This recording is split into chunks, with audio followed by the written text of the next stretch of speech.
Hello everyone, welcome back to my channel Saras Commerce. और आज हम लोग nature and significance of management का पार्ट 4 पढ़ने वाले हैं, जिसमें आज हम लोग इस चैप्टर की समाप्तिकरण करेंगे। तो आज हम लोग पढ़ने वाले हैं functions of management. Functions of management में मैनेजमेंट का काम क्या है, मैनेजमेंट क्या है, ये सारा कुछ हमने पढ़ लिया है। अब हमें पढ़ना है कि इसका काम क्या है। तो आप देख रहे होंगे कि planning, organising, staffing, directing and controlling, ये सारे क्या हैं, ये हमारे बुक के 5 चैप्टर हैं। यानी ये अलग अलग चैप्टर हैं पूरे। तो जब हम इस पर्टिकुलर फंक्शंस पे जब हम चैप्टर पढ़ेंगे तो हम इसे पूरे एक्सप्लेन करेंगे। तो आज हम लोग इसे जस्ट ब्रीफ में पढ़ेंगे कि प्लानिंग क्या है। तो प्लानिंग क्या है ये सभी कोई जानते हैं, हर बच्चा जानता है कि जब भी हमें कुछ काम करना होता है इन फ्यूचर, उससे पहले हम कुछ प्लान करते हैं कि उस काम को हमें कैसे करना है। कैसे करना है इन द सेंस कौन करेगा, कब करना है, ये सारा चीज़ जो हम डिसाइड कर रहे हैं इन प्रेजेंट, वो कहलाता है हमारा प्लानिंग। नेक्स्ट आता है हमारा ऑर्गेनाइजिंग। ऑर्गेनाइजिंग मीन्स कब क्या करना है और कौन कौन से रिसोर्सेस हमें चाहिए अपने काम को पूरा करने के लिए। तो गैदरिंग ऑफ रिसोर्सेस कहलाता है हमारा ऑर्गेनाइजिंग। नेक्स्ट होता है हमारा स्टाफिंग। स्टाफिंग क्या है, ऑब्वियसली सब जान रहे हैं कि लोगों को अपॉइंट करना। ठीक है, अब हमने काम तो सेलेक्ट कर लिया है, रिसोर्सेज भी हमने गैदर कर लिया है, अब हमें चाहिए लोग काम करने के लिए। तो हम जिनको जिनको काम असाइन करेंगे और वो हमारे हो जाएंगे स्टाफ। यानी हमने जिन पर्टिकुलर लोगों को काम असाइन किया है, यही हमारा कहलाता है स्टाफिंग। नेक्स्ट होता है हमारा डायरेक्टिंग। डायरेक्टिंग क्या है, अब लोगों को हम बताएंगे कि आपको किस तरीके से काम करना है और लोगों को हम मोटिवेट करेंगे कि आप इस काम को करो। हम उसे शाबाशी देंगे अच्छे कामों के लिए। अगर वो कुछ गलत कर रहा है तो उसके लिए हम उसे बताएंगे कि इस पर्टिकुलर चीज़ को इस तरीके से नहीं करना है। यानी हम उसे मोटिवेट कर रहे हैं, प्लस ऐसा इन्वायरमेंट क्रिएट कर रहे हैं कि वो उस काम को अपने बेस्ट लेवल से कर सके। नेक्स्ट हमारा है कंट्रोलिंग।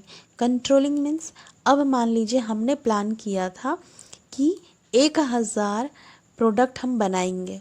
ठीक है, 1000 प्रोडक्ट बनाएंगे और हमने क्या किया, जो हमारा जो काम हो चुका उसके बाद जो अमाउंट आ रहा है उस चीज़ को देखेंगे कि हमने प्रोडक्शन कितना किया। प्लानिंग हमने किया था 1000 का, अब कंट्रोलिंग में हम देखेंगे कि हमने जो काम किया है वो एक्शन के रूप में कितना अमाउंट हो पाया है, कितना प्रोडक्शन हो पाया है।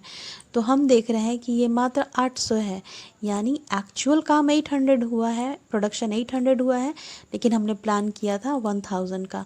तो ये जो डिविएशन दिख रहा है 200 का, 1000 माइनस 800 यानी 200 का, तो ये डिविएशन क्यों है, और इस पर्टिकुलर चीज़ का हम एनालाइज करेंगे और फिर अगेन क्या करेंगे, प्लानिंग करेंगे।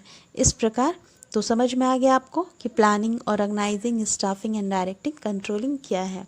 कंट्रोलिंग मीन्स ये नहीं कि सिर्फ हम नियंत्रण कर रहे हैं, बल्कि ये है कि जो भी प्रोडक्शन करने के टाइम में हमने प्लानिंग किया था, वो प्लानिंग और एक्चुअल जो हमारा आउटपुट आया है, उन दोनों में अगर डिविएशन है तो उस डिविएशन को कैसे ख़त्म किया जाए। अगर डिविएशन नहीं आया है तो फिर और हम बेटर किस प्रकार से कर सकते हैं, अपना प्रोडक्शन, अपने बिजनेस को आगे बढ़ा सकते हैं। नेक्स्ट हमारा आता है top level management. Top level management में फंक्शंस ऑफ मैनेजमेंट आते हैं। फर्स्ट आता है हमारा प्लानिंग। प्लानिंग में किसी भी ऑर्गेनाइजेशन के जो लॉन्ग टर्म प्लान बनाए जाते हैं, 1 साल का या 5 साल का या लगभग जितने भी लॉन्ग टर्म जो भी प्लान बनाए जाते हैं, वो बनाया जाता है टॉप लेवल मैनेजमेंट के द्वारा। दूसरा हमारा होता है ऑर्गेनाइजिंग। ऑर्गेनाइजिंग में क्या होता है कि हमें अपने काम को पूरा करने के लिए कौन कौन से रिसोर्सेज की आवश्यकता है। वो फिज़िकल रिसोर्सेज हो सकते हैं और ह्यूमन रिसोर्सेज भी हो सकते हैं।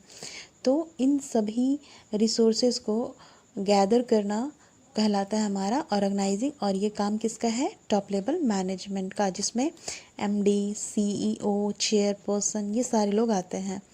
नेक्स्ट हमारा होता है मिडिल लेवल मैनेजमेंट।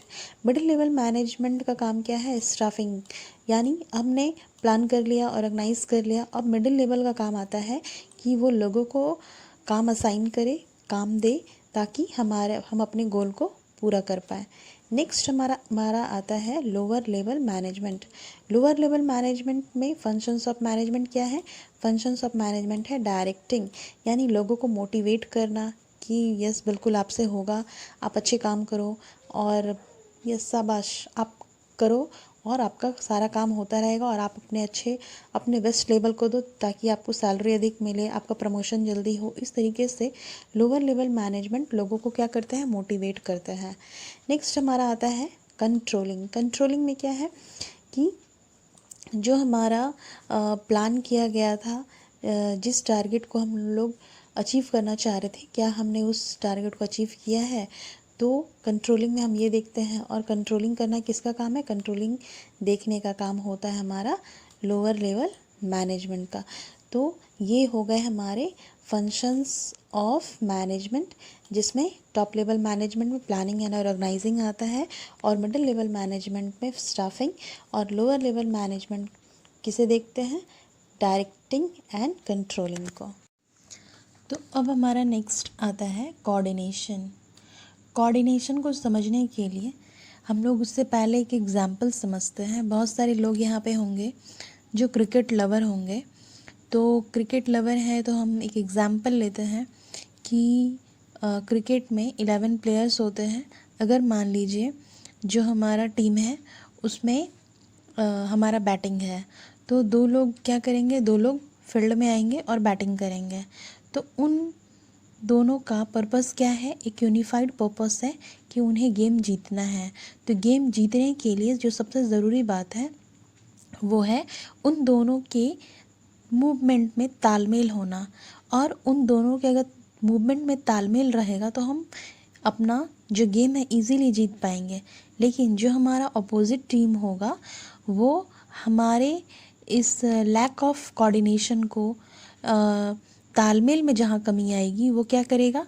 तुरंत उस चीज़ का फ़ायदा उठाएगा और हमारा विकेट ले सकता है।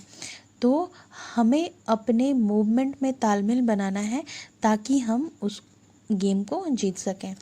तो अब हमें ये समझ में आया होगा कि कोऑर्डिनेशन कोई काम नहीं है। कोऑर्डिनेशन क्या है? ज़रूरत है अपने ग्रुप गोल को अचीव करने के लिए। तो अब हम लोग देखते हैं स्क्रीन में कोऑर्डिनेशन क्या है। It refers that to harmonies the activities of one person with other in order to accomplish a unified purpose. इसमें क्या बोल रहा है कि जो हमारा यूनिफाइड पर्पस है, यूनिफाइड पर्पस मीन्स मतलब हम एक टीम है और टीम के अकॉर्डिंग हमारा गोल एक निश्चित है। सभी लोग उस गोल को पाना चाहते हैं उस काम को पूरा करके। तो एक पर्सन और जितने भी लोग उसमें काम कर रहे हैं उन सभी में क्या होना चाहिए? उन सभी की एक्टिविटीज़ में तालमेल होना चाहिए। तो किसी भी बिजनेस में, किसी भी ऑर्गेनाइजेशन में अलग अलग डिपार्टमेंट्स होते हैं, और अलग अलग डिपार्टमेंट्स में अगर तालमेल नहीं होगा तो ऑर्गेनाइजेशनल जो गोल है हम उसे अचीव नहीं कर पाएंगे। तो कोऑर्डिनेशन ज़रूरत है उस पर्टिकुलर ग्रुप गोल को, ऑर्गेनाइजेशनल गोल को अचीव करने के लिए।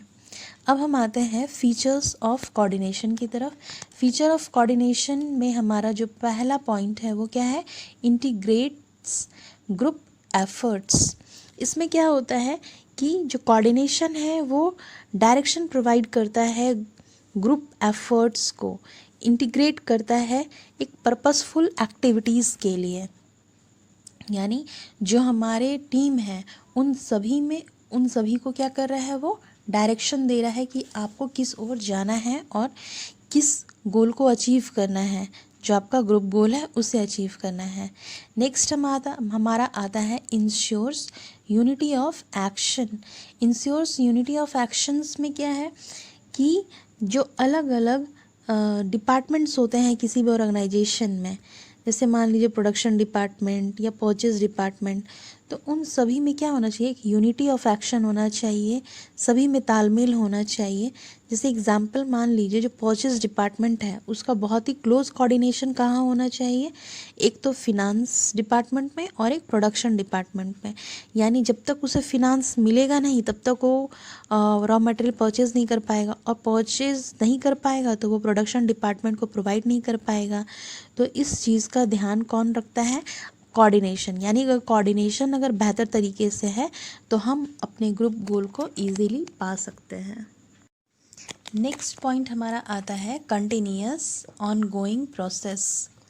कंटिन्यूअस ऑनगोइंग प्रोसेस मीन्स जब तक ऑर्गेनाइजेशन है तब तक हमें लगातार कोऑर्डिनेशन की ज़रूरत है। यानी हमने एक काम कंप्लीट कर लिया, हमने प्लान बनाया, वो कंप्लीट हो गया, अगेन फिर हमें कोऑर्डिनेशन की ज़रूरत है, फिर हम नेक्स्ट प्लान बनाते हैं, फिर उसमें कोऑर्डिनेशन की ज़रूरत है। यानी वो लगातार चलता रहता है। और जब तक ये बिजनेस है, जब तक ऑर्गेनाइजेशन है, तब तक कोऑर्डिनेशन की ज़रूरत है। और ये बात भी सही है कि अगर कोऑर्डिनेशन नहीं होगा तो वो ऑर्गेनाइजेशन भी बहुत दिनों तक क्या नहीं चल पाएगा, यानी वो मार्केट से तुरंत एग्जिट हो जाएगा। तो इस चीज माने कंटिन्यूअस क्या है, ये ऑन गोइंग प्रोसेस है, हमेशा कोऑर्डिनेशन चलता रहता है, ये कभी ख़त्म नहीं होता है। नेक्स्ट पॉइंट हमारा आता है all pervasive. All pervasive means होता है हर जगह होना, हर जगह व्याप्त होना। जैसे आप टॉप लेवल देखें, मिडिल लेवल देखें या लोअर लेवल देखें, उन सभी जगहों पे कोऑर्डिनेशन होने की ज़रूरत है।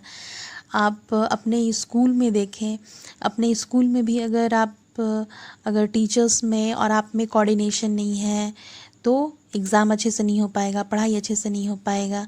यानी हर जगह कोऑर्डिनेशन की ज़रूरत है और हर जगह वो व्याप्त है। नेक्स्ट हमारा पॉइंट आता है the responsibility of all managers.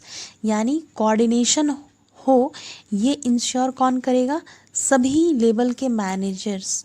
यानी टॉप लेवल के मैनेजमेंट हो या फिर मिडिल लेवल मैनेजमेंट हो या फिर आपका लोअर लेवल मैनेजमेंट हो, सभी जगह जितने भी मैनेजर्स हैं उन सभी की ये रिस्पॉन्सिबिलिटी है कि वो कोऑर्डिनेशन को स्थापित करें ऑर्गेनाइजेशन में। तो अब हम ये फाइनली हमारा क्या कंक्लूज़न निकलता है कि कोऑर्डिनेशन जो है वो क्या है, एसेंस ऑफ मैनेजमेंट है, यानी सार है किसी भी ऑर्गेनाइजेशन में। अगर वो आगे बढ़ रहा है, वो डेवलप कर रहा है, वो ग्रोथ कर रहा है, तो वहाँ पे क्या है, कोऑर्डिनेशन बहुत ही अच्छे तरीके से है। अगर कोऑर्डिनेशन नहीं होगा तो फिर वो बिजनेस, वो ऑर्गेनाइजेशन भी बहुत दिनों तक मार्केट में एग्जिस्ट नहीं कर पाएगा। तो कोऑर्डिनेशन क्या है, एसेंस ऑफ द मैनेजमेंट है। तो अब हमारा ये जो चैप्टर है, chapter 1 nature and significance of management, ये सारा हमारा ख़त्म हो गया, ये चैप्टर हमारा ख़त्म हो गया है। तो आज हमने क्या क्या पढ़ा, आज हमने पढ़ा इसमें functions of management and coordination का कॉन्सेप्ट पढ़ा एंड फीचर्स ऑफ कोऑर्डिनेशन पढ़ा। तो ये चैप्टर हमारा यहीं पे समाप्त होता है। होप कि आपको मेरी ये वीडियो पसंद आई होगी। तो like, subscribe, comment and share ज़रूर करें। Thank you.